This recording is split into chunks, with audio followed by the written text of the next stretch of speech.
नमस्कार दर्शकों, मैं ज्योतिषाचार्य अमित वेलबींग कंसल्टेंट में आपका हार्दिक स्वागत करता हूं। आइए इस वर्ष 2025 में दिवाली के त्यौहार में बहुत ही कंफ्यूजन है। कार्तिक मास के कृष्ण पक्ष की अमावस्या तिथि को मनाए जाने वाला त्यौहार बहुत ही कंफ्यूजन में है कि क्या किया जाए, कौन से दिन मनाया जाए। अब आइए इस बारे में चर्चा करते हैं, डिस्कस करते हैं। यूं ही तो नहीं मान लें किसी बात को, कुछ तो फायदा होना चाहिए, कुछ तो अच्छा होना चाहिए।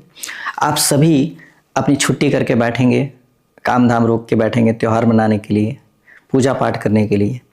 यदि आपको सही लाभ मिले, अच्छा लाभ मिले तो कितनी अच्छी बात है। तो आइए क्या कहा जाता है और क्या करना चाहिए और किस तरह से लाभ मिलेगा, इस बारे में बात करते हैं। देखिए, 20 तारीख को चतुर्दशी है। मैंने आपको बताया भी स्नान करने के लिए नरक चतुर्दशी या रूप चतुर्दशी उदया तिथि के हिसाब से, क्योंकि स्नान करना था आपको जब सूर्योदय के समय पर चतुर्दशी लगी हो, उसमें पर उसके पहले स्नान करना था, वो हो गया पूरा। अब इसके बाद उदया तिथि के हिसाब से देखा जाए तो चतुर्दशी अगले सुबह तक, मतलब 21 तारीख के सुबह तक उदया तिथि के हिसाब से चतुर्दशी रहेगी। हालांकि अमावस्या 3:44 PM पे लग जाएगी, फिर भी उदया तिथि के हिसाब से अगले दिन सूर्योदय तक रहेगी। और सूर्योदय के समय पर चूंकि अमावस्या होगी, इसीलिए पूरे दिन अमावस्या ही माना जाएगा अगले सुबह तक। यह नियम है उदया तिथि का। सूर्योदय के समय पर जो भी तिथि होती है, अगले सूर्योदय तक वही तिथि मानी जाती है। इस हिसाब से 21 तारीख को अमावस्या मानी जाएगी। तो ये तरीका है किसी भी त्योहार के लिए, शुभ कर्म के लिए, त्योहार के लिए तिथि निकालने का। अब हम लोगों को मनाना क्या है? दिवाली, दीपावली। दीपावली किस लिए मनाते हैं? दीपावली इसलिए मनाते हैं कि एक तो राम जी आए थे, रावण पर विजय प्राप्त करके अयोध्या लौटे थे, इसमें खुशियां मनाते हैं, दीप जलाते हैं। दूसरा होता है लक्ष्मी जी का त्यौहार अमावस्या की रात्रि में होता है। अमावस्या की, हर अमावस्या की रात्रि में, जब रात्रि में अमावस्या पड़ रही हो, उस रात्रि में लक्ष्मी जी का पूजन किया जाता है। मैंने आपको दूसरे वीडियो में बताया भी है कि गणपति जी की पूजा क्यों की जाती है। मेरे उस वीडियो में जाकर आप देख लीजिएगा, गणपति जी की पूजा क्यों की जाती है, कुबेर जी की पूजा क्यों की जाती है, तो आपको पता लग जाएगा कितना महत्वपूर्ण है। मतलब गणपति जी आपको धन प्रदान करेंगे, धन देने वाले हैं, मतलब डिस्ट्रीब्यूट करने वाले हैं गणपति जी। इसलिए गणपति जी विराजमान होते हैं लक्ष्मी जी के साथ, क्योंकि लक्ष्मी जी का धन गणपति जी ही देंगे। तो हम लोग पूजन क्यों करते हैं? क्योंकि लक्ष्मी जी हमारे को धन प्रदान करेंगे गणपति जी के माध्यम से, और अमावस्या उनका दिन है ही। और कार्तिक मास की अमावस्या का तो महत्व बहुत ही बढ़ जाता है, क्योंकि बहुत ही पवित्र मास है। इस महीने में की गई पूजा बहुत ही पावरफुल होती, बहुत ही अक्षय होती है। ये तो एक महत्व है। अब हमारे को लक्ष्मी जी का पूजन करने के लिए एक तो रात्रि का समय चाहिए, दूसरा चाहिए कि अमावस्या होनी चाहिए। मैंने ज्योतिषीय कैलकुलेशन के हिसाब से जब चेक किया तो पता चल रहा है कि 21 तारीख को शाम के समय 5:55, मेरे पारिक कैलकुलेशन करने पे 5:55 पर सूर्य 4 डिग्री 8 मिनट पर है और चंद्रमा भी 4 डिग्री 8 मिनट पर है, एकदम पीक पे आमने सामने। देखिए, कैलकुलेशन देखना है यहाँ पर कि चंद्रमा और सूर्य जब एक दूसरे के आमने सामने होते हैं, बीच में पृथ्वी होती है, तो अमावस्या पीक पे होती है। मतलब उसमें बिल्कुल चंद्रमा दिखाई नहीं पड़ेंगे, जीरो पे। और उसके बाद फिर क्या होता है? फिर उसके बाद चंद्रमा दिखाई पड़ने लग जाएंगे। ठीक है, तो उसके बाद प्रतिपदा अगर कैलकुलेशन के हिसाब से देखा जाए तो स्टार्ट हो जाएगी। अब माना जा रहा है ऐसे करके उदया तिथि को लेके चल रहे हैं, क्योंकि आसान करने के, नहीं तो बहुत कॉम्प्लिकेटेड हो जाएगा कैलकुलेशन में। कहीं पे तो थोड़े आसानी करनी चाहिए ना, तो इसीलिए मान लिया गया उदया तिथि के हिसाब से। अब देखिए, अमावस्या हो जा रही 3:44 से, फिर भी उदया तिथि के हिसाब से माना जा रहा है कि अगले सूर्योदय तक, ताकि कन्फ्यूजन ना रहे, भ्रम ना रहे, आम जनता के लिए आसानी रहे। तो इसी तरह से अगले दिन भी शाम को अमावस्या समाप्त हो जा रही है, उसके बाद प्रतिपदा शुरू हो जा रही है। लेकिन चूंकि अमावस्या सुबह थी, इसलिए पूरी अमावस्या ही मानी जाएगी रात भर। हालांकि चंद्रमा फ्री हो चुके हैं, वो रोशनी की तरफ बढ़ रहे हैं, सूर्य से प्रकाशित हो रहे हैं, लेकिन फिर भी रात्रि को अमावस्या ही माना जा रहा है, क्योंकि ऐसा मान लिया गया है। क्योंकि ऐसा क्यों किया गया? क्योंकि बहुत कन्फ्यूज़न हो जाएगा, कब मनाएं, क्या करें, कैसे करें, तो इसलिए मान लिया गया है। मेरा मानना ये है कि एंजॉय करने के लिए, खुशियाँ मनाने के लिए, उत्सव मनाने के लिए कोई दिक्कत की बात नहीं है। लेकिन हमें करना क्या है दीपावली के दिन? भाई पूजन करना है माँ लक्ष्मी का, और वो तभी होता है जब बिल्कुल पीक पे डार्क अमावस्या होती है, बिल्कुल अंधेरी अमावस्या होती है, उसी समय पे लक्ष्मी जी का पूजन किया जाता है। अब उस समय पर अगर पूजन नहीं करेंगे तो लाभ कैसे मिलेगा? क्योंकि कैलकुलेशन है ना, उस हिसाब से एकदम पीक पे जब सूर्य और चंद्रमा एक दूसरे के अपोजिट होते हैं, बिल्कुल एक सेम डिग्री पे, वो समझ लीजिए वो पावरफुल टाइम होता है। तो उसके पहले का समय जो होता है ना, वो एक दिन का समय होता है, वो अमावस्या होता है। उसके पहले का समय जो होता है अमावस्या का होगा, और जो पीक पे होता है। तो इसलिए उसके पहले का समय जो है, उस समय पर अगर लक्ष्मी जी का पूजन किया जाए तो बहुत ही अच्छा फल मिल पाएगा। उसके लिए हमें 20 की रात्रि में ही मिल पा रहा है समय, और रात्रि भी तो चाहिए ना। देखिए अगले दिन 5:55 मैंने बताया डिग्री एकदम सेम हो जा रही है तो सूर्य चंद्र की, तो उसमें उसके पहले ही का अमावस्या जो पावरफुल माना जाएगा। तो उसके हिसाब से देखा जाए तो पीछे आते हैं तो 3:44 पे अमावस्या लगी है, मतलब उसके बाद 3:44 से लेकर के 5:55 के बीच का जो समय, यही समय पीक पे अमावस्या का है, अमावस्या तिथि का है। अब इसमें हमें मध्य रात्रि कब मिल रही है? 20 की रात्रि में मिल रही है। यही एक मध्य रात्रि मिल रही है अमावस्या के समय। इस मध्य रात्रि में अगर हम लक्ष्मी जी का पूजन करते हैं तो हमें लक्ष्मी जी की प्राप्ति तो बहुत अच्छे से हो सकेगी, जैसा होना चाहिए, जो हमें लाभ चाहिए। हर व्यक्ति को चाहिए ना, धन चाहिए। पूजन किस लिए कर रहे हैं? धन चाहिए। तो ये उत्सव मनाना है, आपको एंजॉय करना है, खुशियाँ मनानी है, सेलिब्रेट करना है, उसके लिए आप एक इस तारीख को कर सकते हैं। उसमें आपको सेलिब्रेट करना, मस्ती करनी है, मज़े करने हैं, मज़े करिए, खुशियाँ मनाइए, पॉजिटिविटी है। चंद्रमा अगर बढ़ रहे हैं तो उसमें प्रॉब्लम क्या है? खुशियाँ मनाने में तो कोई दिक्कत की बात नहीं है। लेकिन लक्ष्मी जी का पूजन करने के लिए हमें रिजल्ट चाहिए, रिजल्ट ओरिएंटेड अगर कोई टाइम है तो वह 20 की रात्रि का। अब प्रदोष काल वाली बात होती है, तो देखिए प्रदोष काल भी हमें कब मिल रहा है? 20 तारीख के शाम को 5:46 से लेकर के 5:46 PM से लेकर के 8:18 PM के बीच में प्रदोष काल मिल जा रहा है। ये अमावस्या भी अगर कैलकुलेशन के हिसाब से देखा जाए, उदया तिथि छोड़ देते हैं तो हमें अमावस्या भी मिल रही है, प्रदोष काल भी मिल जा रहा है। अब इसमें एक और होता है वृषभ काल, जो स्थिर लग्न होता है, जिसमें ताकि लक्ष्मी जी स्थिर रहें, हम पूजन करें तो लक्ष्मी जी टिकें। लक्ष्मी जी बड़ी चलामान है, चल पड़ती हैं, तो उनको स्थिर लग्न में पूजा करने से वो टिक जाएंगी, ऐसा विश्वास करते हुए वृषभ काल में करते हैं। वृषभ लग्न जो हो उस समय पर, तो वृषभ लग्न कब से हो रहा है? 7-8 PM से लेकर के 9-3 PM तक। अब क्या है, समय कैसे निकाला जाता है? समय ऐसे निकाला जाता है, देखें प्रदोष काल और वृषभ काल दोनों का जो कॉमन टाइम है, जिसमें पर दोनों समय हो। अब 5:46 से स्टार्ट तो हो गया है आपका प्रदोष काल, लेकिन वृषभ लग्न स्टार्ट नहीं। वृषभ लग्न कब स्टार्ट हो रहा है? 7:08 PM से। तो हमारा 7:08 PM के बाद से प्रदोष काल भी हो गया, वृषभ काल भी हो गया। समाप्त कब हो रहा है?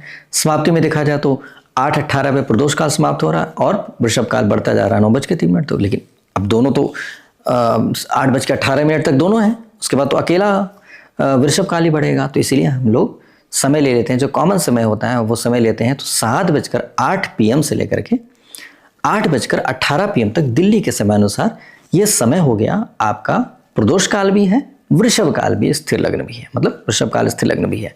तो हमारा बेस्ट टाइम जो हो जाता है शाम के समय का, वो हो जाता है 7:08 PM से लेकर के 8:18 PM तक। इस समय पर अमावस्या भी होगी कैलकुलेशन के हिसाब से, और आपका वृषभ लग्न भी हो गया, और साथ साथ प्रदोष काल भी हो गया। इसमें लक्ष्मी जी का पूजन करेंगे तो रिजल्ट तो आएगा ही आएगा, पक्का आएगा, 100% आएगा।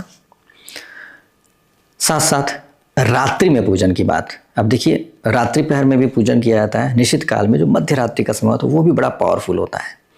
उसका कैलकुलेशन क्या निकल रहा है? वो निकल रहा है 11:46 PM से लेकर रात में मिडनाइट में 11:41 PM से लेकर के आपका 12:31 AM तक, मतलब मध्य रात्रि में 11:41 से लेकर 12:31 तक। तो अगला, वैसे इंग्लिश के हिसाब से तो डेट बदल जाएगा, 21 तारीख हो जाएगा।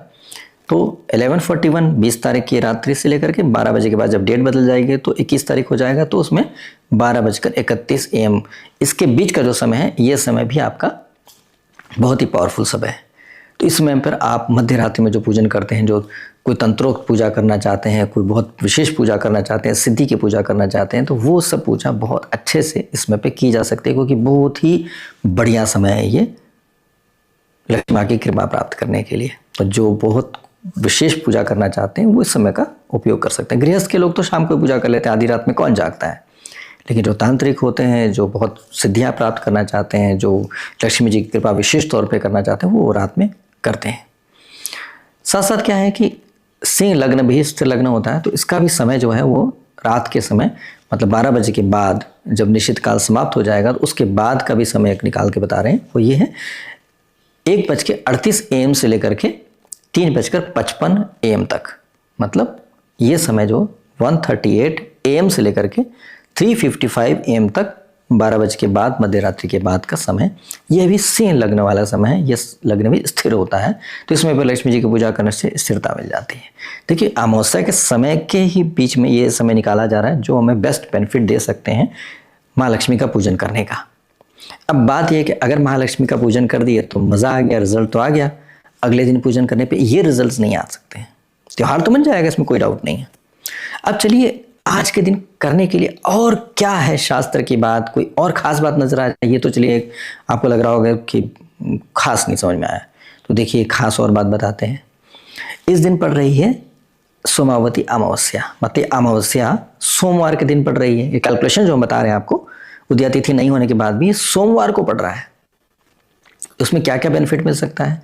कहते हैं सोमावती अमावस्या के समय किया हुआ पूजन जो होता है बहुत ही पावरफुल होता है, बहुत ही पावरफुल होता है। और इस समय पर कोशिश करना चाहिए कि इसमें पूजन करके अक्षय लाभ लेना चाहिए। सोमावती अमावस्या के दिन जब पूजन किया जाता है तो इसमें विष्णु जी का पूजन करना बहुत ही लाभकारी होता है। विष्णु जी का पूजन करना, अब देखिए यहाँ पर लक्ष्मी जी और गणपति जी के तो पूजन कर ही रहे थे, अब सोमावती अमावस्या को विष्णु जी का पूजन करना बहुत ही ज़्यादा फायदेमंद है। तो कितनी अच्छी बात है कि हमें एक और मौका मिल गया पुण्य कमाने का और बेनिफिट लेने का। अगर अगले दिन कर रहे हैं तो मंगलवार हो जा रहा है, तो मंगलवार का कोई खास बेनिफिट नहीं आ पाएगा अमावस्या का। हालांकि है शाम तक का मौका, लेकिन फिर भी जो कि मंगलवार पड़ गया तो नहीं हो पाएगा। तो हम विष्णु जी का पूजन भी कर सकते हैं। तो लक्ष्मी जी गणेश जी के कर ही रहे हैं, साथ में तो विष्णु जी का पूजन कर लीजिएगा, तो एक और बेनिफिट आ गया। अब टाइम तो आप लगा चुके हैं, छुट्टी तो कर चुके हैं, मेहनत तो कर रहे हैं, पूजन करने का सब इंतजाम है, घर में सब कुछ बढ़िया, तो विष्णु जी का भी पूजन क्यों नहीं करते हैं साथ में? तो विष्णु जी का पूजन भी कर दीजिए, कुछ नहीं तो विष्णु सहस्रनाम का पाठ कर लीजिए, विष्णु जी का मंत्र जाप कर लीजिए, कुछ भी करके, जैसे भी करके विष्णु जी का पूजन कर लीजिए। जो जो विधि से आप कर सकते हैं, जो आती है, जो सक्षम है, जिस हिसाब से, जो आपका सामर्थ्य उस हिसाब से पूजन कर लें, तो आपको बहुत ही फायदा हो जाएगा।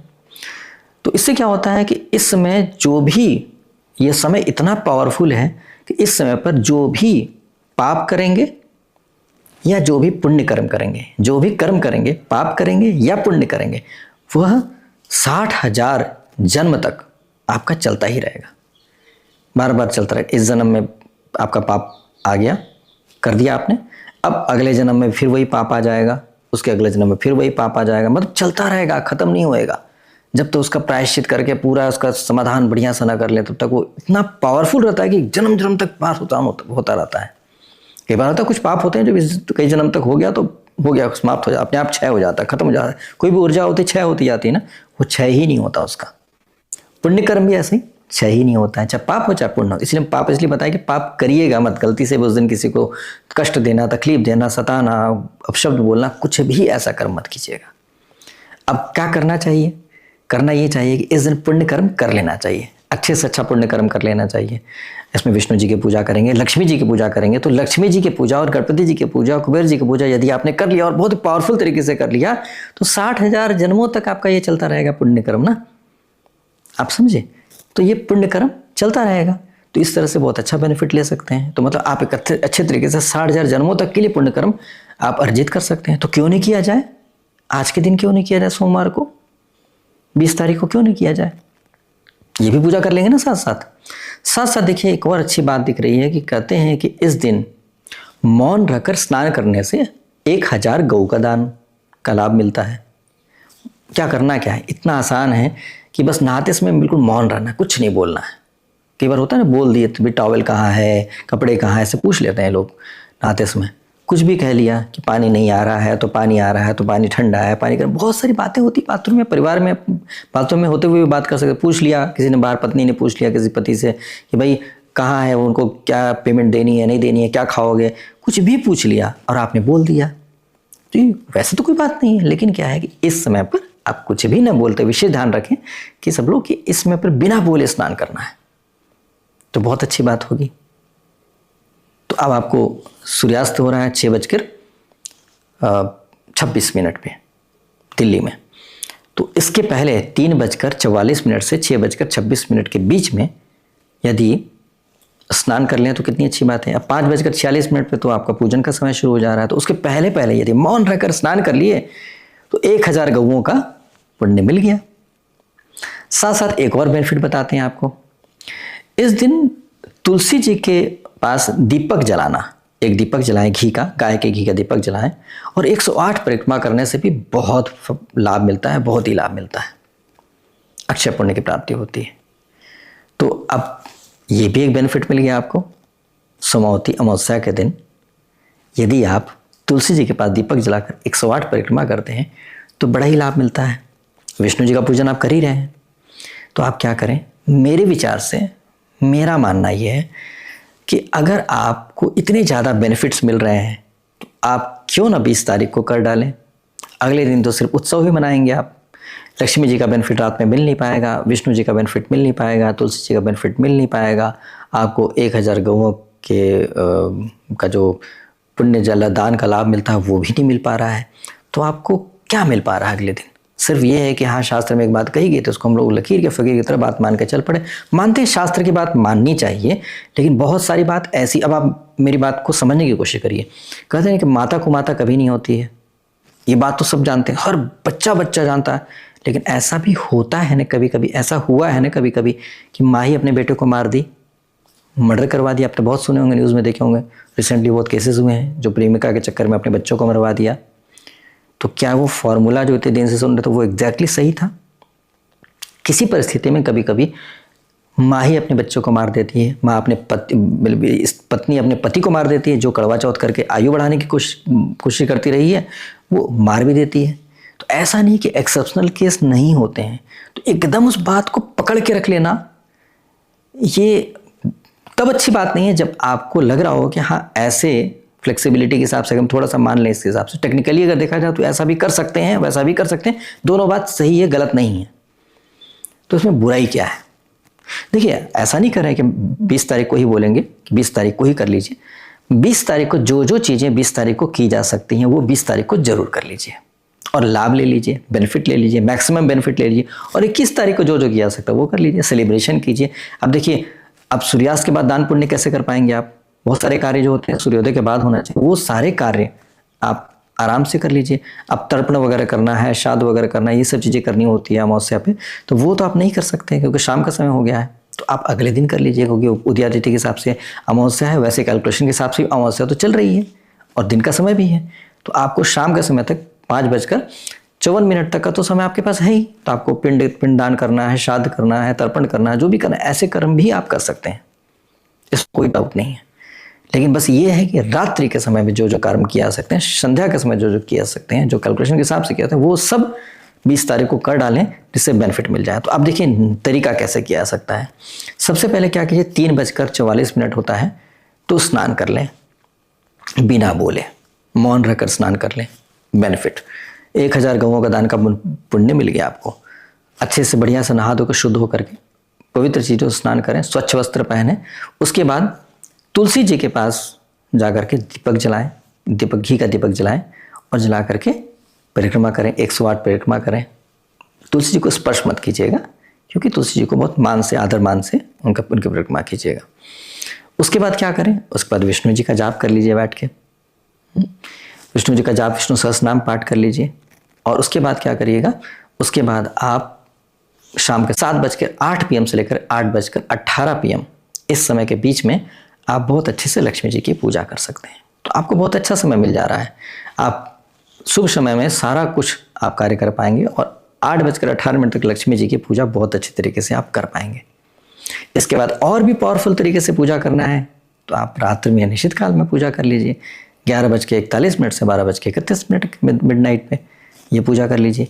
इस तरह से करके अगर आप वो भी मिस करके किसी वजह से आप नहीं कर पाए, कोई भी कारण था, तो आप 1:38 AM से लेकर के 3:55 AM तक कर लीजिए। तो आप सब सारा का सारा बेनिफिट ले पाएंगे और बहुत अच्छे तरीके से आप आगे बढ़ पाएंगे अपने जीवन में। और जो भी ये सब कार्य कर रहे हैं, चाहे वो स्नान कर रहे हैं, उसका पुण्य आपको मिल ही रहा है। 1000 गौओं का, अब 1000 गौओं का जो पुण्य है वो 60,000 जन्मों तक जाएगा आपके। उसके बाद आपने तुलसी जी की परिक्रमा करके जो पुण्य अर्जित किया वो भी 60,000 जन्मों तक जाएगा। उसके बाद लक्ष्मी जी के पूजन किया वो भी 60,000 जन्मों तक जाएगा। उसके बाद आपने जो भी मध्यरात्रि में भी जो पूजन कर लिया, अगर पावरफुल पूजन कर, तो वो भी चला जाएगा इतने जन्मों तक। तो आप बताइए, आप अपने पूजा पाठ को पॉजिटिवली मल्टीप्लाई करने का ऑप्शन कब मिल रहा है आपको? 20 तारीख को मिल रहा है ना। तो 20 तारीख को करने में प्रॉब्लम क्या है? आप कर डालिए। 21 तारीख को अब आप क्या कर सकते हैं? 20 तारीख को कर लीजिए। 20 तारीख को क्या नहीं कर पा रहे हैं आप? तर्पण नहीं कर पा रहे हैं, दान पुण्य नहीं कर पा रहे हैं, क्योंकि अब शाम का समय हो गया, आपके पास समय भी नहीं था और शाम के समय ये सब नहीं किया जाता है। तो ऐसी स्थिति में अगले दिन प्रातःकाल सूर्योदय होते ही आप उसके बाद आप शुरू हो जाइए अपना दान पुण्य करना, और पुण्य कर तर्पण करना है, श्राद्ध करना है, जो भी करना है वो सब भी आप आराम से कर सकते हैं। सेलिब्रेट करिए, एंजॉय करिए, खुशियाँ मनाइए, ये सारा कुछ कर सकते हैं। हवन यज्ञ वगैरह करना, ये सब करिए, कोई दिक्कत की बात नहीं है। साथ साथ ये इस बात का भी ध्यान रखिएगा कि आप अगर दान पुण्य नहीं कर पाते हैं, मान लीजिए किसी वजह से आपकी फाइनेंशियल स्थिति बहुत अच्छी नहीं है, तो आप चींटी को आटा डाल सकते हैं, थोड़ा सा शक्कर डाल सकते हैं, ऐसे चिड़ियों को दाना डाल सकते हैं, गाय को घास खिला सकते हैं। ये भी दान होता है। किसी न किसी जीव को तो आप उनका पेट भर रहे हैं ना, तो ये बहुत अच्छी बात हो जाती है। आप किसी को भूखे को खिलाना बहुत ही बड़ा दान होता है, बहुत बड़ा पुण्य कर्म होता है। अगर आपके पास वो भी नहीं है तो आप किसी की मदद तो कर ही सकते हैं। कोई व्यक्ति बूढ़ी लेडी है, वो अगर सामान नहीं उठा पा रही, उसको सामान उठा के उसके घर तक पहुंचा दिए, ये भी पुण्य होता है। आप गंगा जी के किनारे खड़े हैं, कुछ लोग कैन लेके खड़े होते हैं, उनको मालूम नहीं कैसे भरा जाए, डर लगता है उनको किनारे जाना, बोले लाओ माता जी मैं भर के देता हूँ, लाओ पिताजी में, लाओ बाबा जी मैं भर के देता हूँ। किसी का आप कैन लिए उसको भर के दे दिए। छोटे छोटे कार्य करके भी आप लोगों की मदद कर सकते हैं और आशीर्वाद के पात्र बन सकते हैं। किसी बूढ़े व्यक्ति को कुछ दिक्कत हो रही है, कन्फ्यूज़न हो रहा, उस व्यक्ति को मदद कर दें। मंदिर जाकर सीढ़ी नहीं चढ़ पा रहा, उसको चढ़ा दें। ऐसे छोटे छोटे कर्म के श्रम से भी आप लोगों की मेहनत करके भी आप लोगों की मदद कर सकते हैं, सेवा कर सकते हैं। तो सेवा जो होता है वो सेवा को भी बहुत अच्छे दान में माना जाता है, श्रम दान कहा जाता है।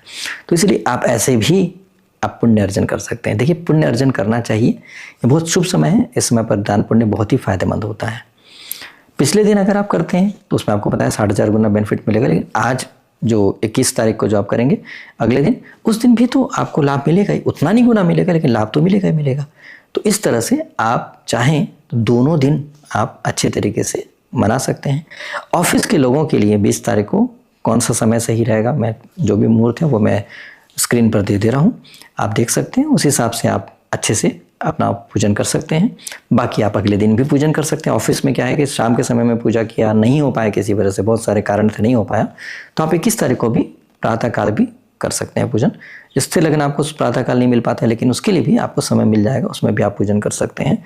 पूरा दिन आपका समय 5:55 तक का समय आपको मिल रहा है, उस समय तक आप पूजन कर सकते हैं, क्योंकि उसमें आपका अमावस्या भी आ रही है और आपका दिन का समय भी है। ऑफिस में तो दिन के समय ही पूजन किया जा सकता है, रात्रि में तो नहीं कर पाती है।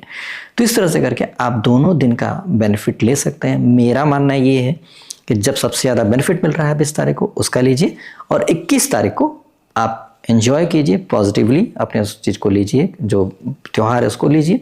उसमें आप फोकस मत कीजिए कि आपको क्या बेनिफिट मिल रहा है, क्या नहीं मिल रहा है। तो इस तरह से आप दोनों दिन सेलिब्रेट कर सकते हैं, बजाय किसी कन्फ्यूज़न पड़ने के, किसी मत को मान करके हम अपना नुकसान क्यों करें।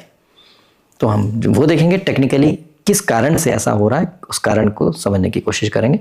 मेरे विचार से मैंने आपको समझाने की कोशिश किया है, अच्छे से समझाने की कोशिश किया। किसी मत को मान करके चलने के बजाय अगर बेनिफिट लेंगे तो अच्छा रहेगा, इस पर फोकस किया है। आप अगर समझदार हैं, आप स्मार्ट हैं, आप चतुर हैं, तो इसका लाभ लेकर के अपनी ज़िंदगी को बेहतर कर लीजिएगा। पुण्यशाली भी बन जाएगा, धनवान भी बन जाएगा, सुखी भी बन जाएगा, आनंदपूर्वक अपना जीवन व्यतीत करने के योग्य भी बन जाइएगा। उम्मीद करते हैं मेरा वीडियो आपको पसंद आया होगा।